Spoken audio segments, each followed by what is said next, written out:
Bayangin, suatu hari kamu bangun pagi, nyalain TV, semua berita isinya sama. Media sosial sunyi, gak ada kritik, gak ada debat, gak ada suara rakyat. Kamu gak bisa milih presiden, kamu gak bisa protes kebijakan. Dan kalau berani ngomong, kamu bisa ditangkap. Serem kan? Nah, itu yang bakal terjadi kalau sebuah negara gak punya demokrasi. Hari ini kita bakal ngobrol santai, tapi serius. Tentang sesuatu yang sering kita dengar, tapi belum tentu kita pahami betul. Yaitu demokrasi. Apa sih demokrasi itu? Apakah cuma soal pemilu? Atau demo-demo di jalan? Atau ada makna yang lebih dalam? Di video ini kita bahas semuanya. Pertama, apa itu demokrasi? Sederhana aja, kekuasaan tertinggi ada di tangan rakyat. Dari rakyat, oleh rakyat, untuk rakyat. Intinya, rakyatlah yang punya hak menentukan arah bangsa. Bukan raja, bukan diktator, bukan segelintir elit. Bayangin rapat kelas di sekolah. Semua murid boleh bicara. Semua kasih pendapat. Terus keputusan diambil bareng-bareng. Kadang voting, kadang musyawarah. Itu miniatur demokrasi. Bedanya apa?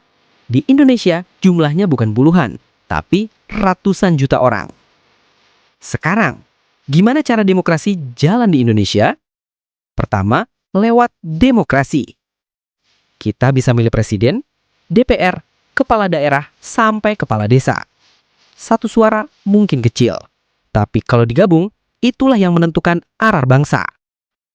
Kedua, lewat kebebasan berpendapat. Kita bisa ngomong, kritik boleh, kasih saran boleh. Lewat media sosial, diskusi publik, sampai aksi di jalan. Itu semua sah. Itu demokrasi. Ketiga, lewat check and balance. Pemerintah gak bisa semaunya. Ada DPR, ada pengadilan, ada pers. Dan ada rakyat yang selalu mengawasi. Tapi, apakah demokrasi kita udah sempurna? Jawabannya jelas, belum. Masih ada suara rakyat yang gak didengar. Masih ada kebijakan yang lebih menguntungkan segelintir orang. Dan kadang, demo dianggap gangguan. Padahal itu justru wujud nyata demokrasi. Lihat aja sekarang, di banyak daerah, mahasiswa dan masyarakat turun ke jalan. Mereka protes, mereka bersuara. Dan disitulah ujian demokrasi. Apakah pemerintah mau mendengar atau justru membungkam? Demokrasi itu bukan cuma kebebasan, tapi juga tanggung jawab. Kalau kita punya hak bicara, kita juga wajib bijak. Jangan sampai suara kita merugikan orang lain. Demokrasi sehat tercipta kalau pemerintah dan rakyat saling menghormati. Kalau ada demo, jangan buru-buru panik. Itu bukan tanda negara kacau, tapi tanda rakyat peduli. Justru, kalau semua diam, itu bahaya. Artinya, rakyat udah apatis, udah nggak peduli, udah kehilangan harapan. Nah, sekarang coba bayangin, kalau Indonesia tanpa demokrasi. Nggak ada pemilu, nggak ada kritik, media sosial dibungkam, dan rakyat cuma bisa diam. Itu bukan masa depan yang kita mau. Makanya, kita harus bersyukur. Walau demokrasi kita belum sempurna, setidaknya kita masih punya ruang. Masih bisa bicara, masih bisa berharap, masih bisa memperbaiki. Kesimpulannya sederhana. Demokrasi itu bukan hal yang jauh. Demokrasi ada di sekitar kita. Ada di hak pilih kita, ada di kebebasan kita bicara, ada di setiap keputusan pemerintah.